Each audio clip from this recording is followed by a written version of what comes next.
Coming up on WUFT's First at 5, turning to backyard chickens to cope with rising egg prices. The local program that's educating neighbors on how to properly care for the animals. Plus, it's just gotten worse over the years. Trash, not the only thing piling up for one Gainesville man, the fight his neighbors are taking to city leaders to get the mess cleaned up. Plus, February has been warm so far, but a cold front is on the way. The UF weather team is timing out the front and the cooler temperatures behind it. First at 5 starts right now. First at 5 from the University of Florida's College of Journalism and Communications. You're watching WUFT News. Egg prices continue to soar, and because of that, some locals are turning to other options. This is WUFT's First at 5. I'm Bailey Korinek. And I'm Eva Garcia. Backyard chickens and neighbors who own them are gaining in popularity. WFT's Radesha Robinson joins us live from UF-IFAS. We understand IFAS has a special program that's all about safe and healthy chicken ownership. Yes, it teaches us about eggs and poultry meat and even how to get your chicken's products to market. Earlier today, I spoke with a man who has seen a growth in backyard chickens. Marion County chicken coop owner Alvin Daniels is a vital part of his community. He shares eggs with his friends and family, especially since the increase in prices of eggs. As eggs skyrocketed, grocery store shelves forced limits. Some families found relief in unexpected places like backyard chicken coops. Daniels and his wife are at the front lines to ensure people can come to him for advice if they're interested in purchasing chickens.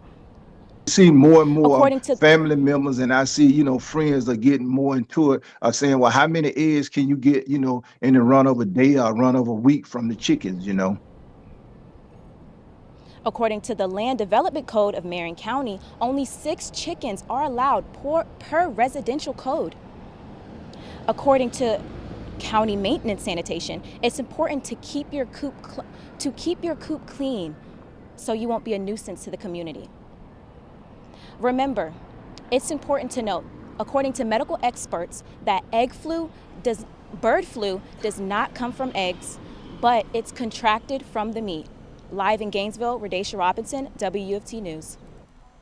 The Putnam County Sheriff's Office is not giving up the search for Haley Ann Marie Cummings, who disappeared 16 years ago when she was just 5.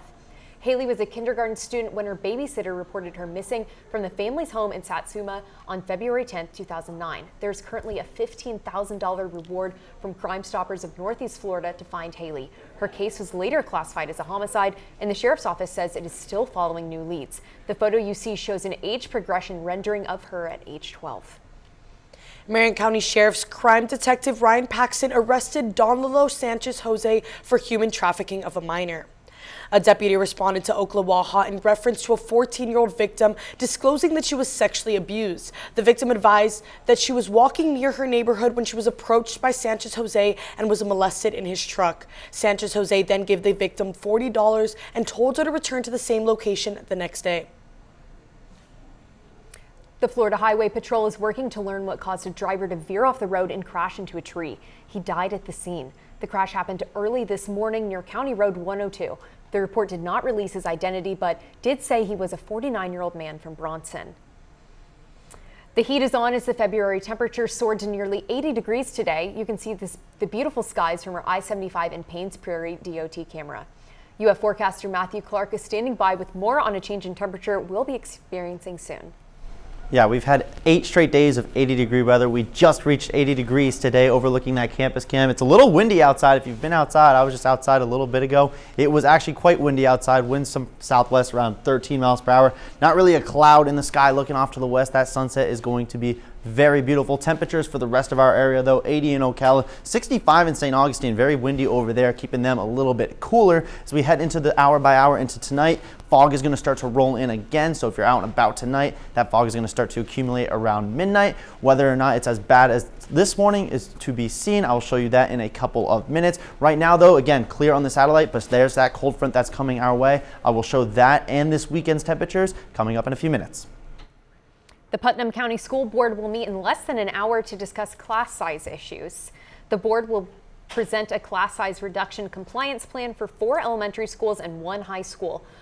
Though the financial penalty for inadherence to the class size requirements was removed in 2023, districts are still required by law to comply. The board will attempt to implement a size reduction plan, which the state says should be effective in October 2025.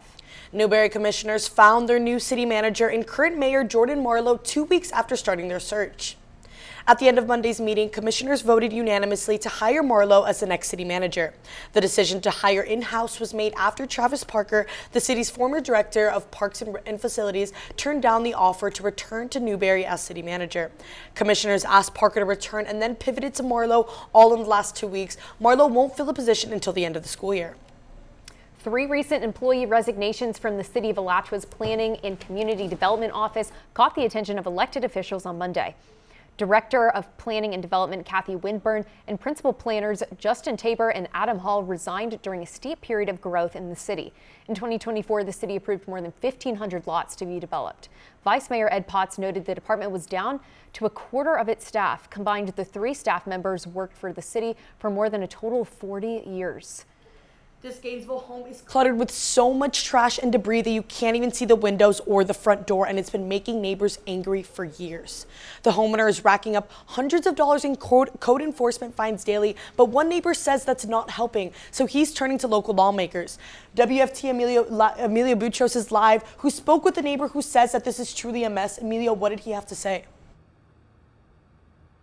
Back in 2016 is when WFT first reported on this story, where Doug Angoff said that cleaning his property was his #1 priority. 9 years later, neighbors believe that the property is arguably worse. And as the years have continued to go on, their frustration continues to grow. For the past 9 years, Doug Englert has been fined $100 every day for these piles of trash and debris overflowing on his property. It's so bad that it violates city ordinances. Almost a decade in, and his neighbors are frustrated with the mess he's left in their neighborhood. Gregory Cox lives next door and has tried to get the property cleaned for years. We've been through, processes with the city and the code department, everything, trying to get help with it, trying to get him help. And it's just gotten worse over the years. With no action taken yet, Cox is worried about the potential dangers this unkept lawn can bring to Englert and the community. And the main reason I sent the email this morning was my concern about the safety both for him living there, but also for pedestrians, and in the event of fire, if somebody needed to get in there for rescue purposes or whatever. Cox hopes that the city will take action soon in response to this unrelenting issue. To block what he and his neighbors call a hoarder's home. He's also contacted City Commissioner Casey Wooditz for help. We'll keep you updated on the development of his fight. Live from City Hall, Emilio Boutros, WFT News. Neighbors with disabilities now have a new Gainesville park designed especially for them. Kiwanis Challenge Park opened to the public this week. The park is a new paved track, a concrete long jump course, and the installations of concrete pads to accommodate 2 ADA-compliant picnic tables and 6 benches. In addition to that, there's a playground designed to be accessible for children in wheelchairs. We spoke to one park goer today about the new upgrades. And I see people going in and out all the time, and it's a nice park. It's in a great location. Very hard to find parks in this part of town. I look at this park in a very positive manner. The project was funded by the Wild Spaces and Public Places half-cent sales tax. The work was approximately $246,000, and the cutting of the ribbon for the paved track will happen when the asphalt dries. After the break, a resolution underway following a rare clash between Governor Ron DeSantis and Republican legislative leaders. The Florida Senate, with DeSantis' support, will pass a series of bills enforcing Trump's immigration policy. Stay with us.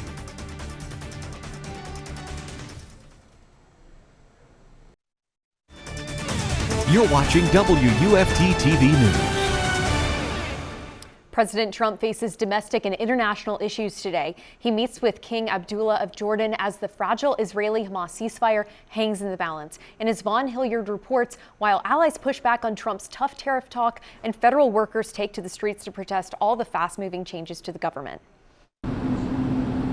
President Trump greeting Jordan's King Abdullah to the White House. The visit coming at a crucial time as the Israeli-Hamas ceasefire is on life support. They either have him out by Saturday at 12 o'clock, or all bets are off. But the president not specifying what will happen if Hamas does not release the 76 hostages. Hamas says it's postponed any release because it says Israel is not complying with the rules of the ceasefire. Caught in the crossfire, Jordan. Today, King Abdullah agreeing to take in 2,000 Palestinian children in poor health for medical care, as Mr. Trump reiterates his plan for the U.S. to take over Gaza. With the United States being in control of that piece of land, a fairly large piece of land, you can have stability. Well, the president's call for tariffs on steel and aluminum angering a close ally. Canada's leaders not backing away from the retaliation. We should be doing more together, not fighting with each other, but Canadians will stand up strongly and firmly if we need to. Though the import tax could benefit the American steel and aluminum producers, the tariff trickle-down could have an impact on consumers' pocketbook. We power! We power! They want us to step back. We're here to push back. Yeah! And here at home, the movement grows against the Trump administration's rapid-fire push to reshape the federal government. The latest target, the agency designed to protect consumers. Its new director ordering all staff to stop work. Critics hoping the courts can slow down the fast-moving changes. In Washington, Vaughn Hilliard, NBC News. After a special session last month spiraled into a clash between Republican legislative leader and Governor Ron DeSantis, Florida lawmakers began another special session today to pass a package of bills targeting illegal immigration with DeSantis' support. A new special session includes a series of steps aimed at helping President Donald Trump's crackdown on illegal immigration. The bills include boosting criminal penalties for undocumented immigrants who commit crimes, increasing local law enforcement agencies' cooperation with U.S. Immigration and Customs Enforcement, and creating State Board of Immigration Enforcement. House Speaker Daniel Perez says the legislation will make Florida a safer place to live. We're going to have an open line of communication with the federal government. We've put money aside in order to help with the illegal immigration crisis that we have. The truth is we have made Florida a safer place by coming to an agreement on this bill. Following committee meetings, the House and Senate plan to hold floor sessions Thursday on the issue. Florida Representative Yvonne Hinson filed the Gun Violence Prevention Pilot Program bill last week in the state Senate. The bill will develop a program using Impact GNV, a Gainesville engagement strategy to prevent gun violence and present alternatives to incarcerated youth. Beginning in October 2026, the city of Gainesville and Alachua County will report on the program's results. The FDA announced a recall on tuna cans in multiple states, including Florida. Tri-Union Seafoods has made the decision to recall tuna products sold under Genova, Van Camp's, H-E-B, and Trader Joe's brand names. The company says the voluntary recall is out of an abundance of caution due to the possibility of botulism, a potentially deadly food poisoning. Florida fish and wildlife biologists recently captured the heaviest Florida panther ever recorded. The adult male, weighing in at 166 pounds, will be tracked as a part of a research program. When collaring a panther, biologists conduct health tests for genetic analysis. The researchers will use GPS collars to track movement, survival, reproduction, and habit use to help population recovery. 80s are not going to last that much longer. I am tracking out our next cold front that's going to impact our weekend. I will have that and more after the break. You're watching WUFT-TV News. The Florida Highway Patrol is asking drivers in Columbia County to watch out for smoke. It's due to a 166-acre prescribed burn on US 441 within the Olano State Park. Troopers say this will affect travel on nearby roadways due to possible smoke throughout the night and into the morning hours.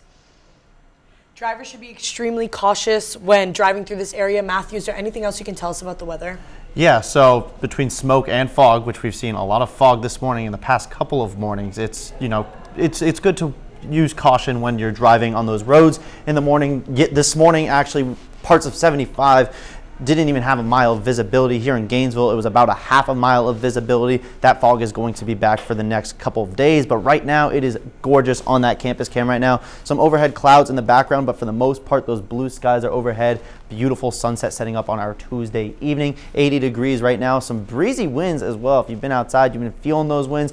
80 in Ocala right now, 79 in Stark, and 77 in Lake City. We're going to be saying goodbye to those 80s as the sun starts to set. It's going to be a comfortable evening as we head head into the overnight hours, fog is going to start to roll in around midnight, and then the fog is going to become the densest as we're waking up on our Wednesday morning. So the fog starts to roll in from the East Coast at first, covering St. Augustine, and then it starts to move in from the West Coast. A blob from the Gulf moves into our area, less than half a mile of visibility around 6 a.m. on your Wednesday morning. So if you're waking up on your morning commute, that fog is going to be overhead. Now we are tracking a cold front that is moving its way through the southeast right now, bringing in a lot of rain into parts of Louisiana, Alabama, and up through Tennessee, bringing in some snow to the DC and into the northeast. It's going to bring a severe threat tomorrow on our Wednesday, and a lot of moisture is going to be bringing into that area, some severe threats for thunderstorms and some possible isolated tornadoes for that area. Now Wednesday, 5 p.m., that system is going to start to move its way towards our area. Thursday morning, you could start to see it in the Panhandle impacting Tallahassee, and then Thursday night is when it's going to start to rain. But then it clears us up for Friday on Valentine's Day. So if you have Valentine's Day plans outside on your Friday evening, low chance of rain on your Friday evening. It's also going to be cooler on Friday. Look at that, 72 as a high, kissing those 80s goodbye for a little bit of time, and then 69 in Lake City and 69 up in Live Oak. It's going to be beautiful on Friday night, and then another system starts to develop as we head into parts of Friday and into this weekend. And Saturday is going to be a nice day, but then that cold front is a much stronger one, bringing in a much more impactful punch on your Sunday. Bigger chance of rain, about a 60% chance of rain Sunday afternoon, and it's going to clear us out on our Monday morning, and it's going to get cold on Monday morning. Temperatures in our sky reflect that on Saturday and Sunday. Sunday, not the greatest day to go outside. Saturday is going to be beautiful though, so if you have weekend plans, Saturday is the time to do it, not Sunday. And then look at that, those temperatures are going to drop Monday and Tuesday. We have a whole lot of basketball coming up. From college to high school, Gainesville's dominating on the hardwood. We'll showcase the team who just took home the district championship. Plus, the Gators are looking to continue their hot streak in a matter of hours when they take on Mississippi State. We have a preview of the matchup on the other side of the break.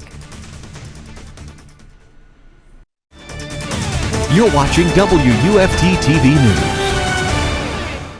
Welcome to sports. I'm Alexis Tadros. It's a Gators basketball game night, so you could probably guess what we're opening with. The third-ranked Gators road warriors tonight against number 22 Mississippi State. The Gators head to Starkville fresh off taking down number 1 Auburn on the road Saturday.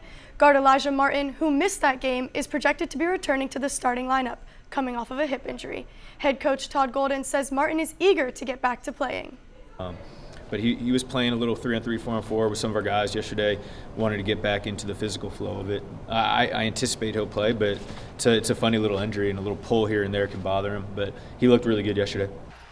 A win tonight would be the team's 6th win in their past 7 games. Tip is set for 7 p.m. on ESPN2. Staying with basketball, after 2 failed bids at the district championship title, Newberry's season has been all about one word: redemption. Our Shelby Hawks spent some time with the team last week and has more.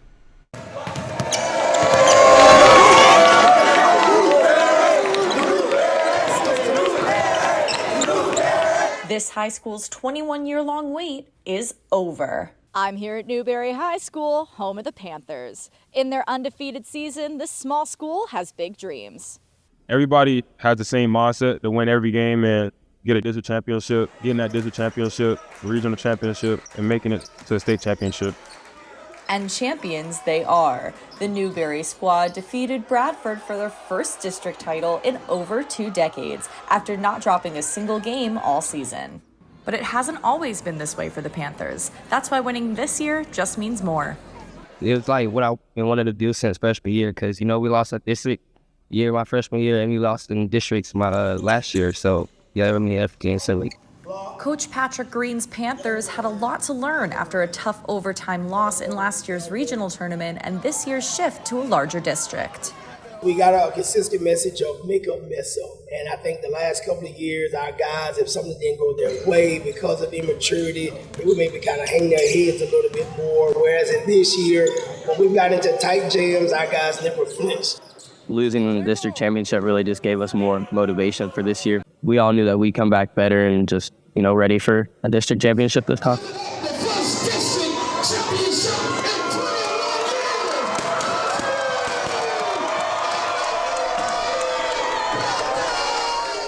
Shelby Hawks, T Sports. Gator baseball is back in action this weekend, and Coach O'Sullivan is happy with all the hard work the team put in during the offseason. He's looking forward to seeing what the team brings to the table Friday. For us just to hopefully play like we've been playing the last 2 weeks, you know, and I've been really pleased. Swinging the bat good, playing. I think we're going to play really good defense again, and you know, I think pitching-wise, hopefully, you know, we'll be a year better. The Gators welcome Air Force on Friday for the first time in program history. Moving on to softball, the number 2 Gators remain undefeated after the USF Rawlings Invitational over the weekend, and Florida won their Sunday double dip against Georgia Southern and South Florida without giving up a single run. They are right back at it tonight, returning home to host Jacksonville this evening with their first pitch set for 6 p.m. They'll then host Stetson on Wednesday. The Lady Gators are looking to remain undefeated and so far have outscored their 6 opponents 53-8. And just to expand that a bit, folks, they're hitting 4 out of every 10 pitches they face. Now, Matt, are we going to have some home run hitting weather tonight? Definitely tonight. I mean, those skies are crystal clear right now. Blue skies, it's nice and warm. There's a slight breeze in the air as well, but this weekend may not be as nice for home run weather for the men's team, as Sunday another front is starting to move through in our area. We're going to get a slight cool down as we head into Friday on Valentine's Day. If you have Valentine's Day plans at night, it's going to be a nice night. Saturday weekend plans going to be much better than your Sunday weekend plans, as a much stronger front is moving through with about an 80% chance of rain. And then Monday and Tuesday we get a much needed cool down after 8 straight days of 80-degree weather. Thanks for joining us. We're back here tomorrow for another edition of First at 5. But your North Central Florida news is always on at WUFT.org. Have a good rest of your day.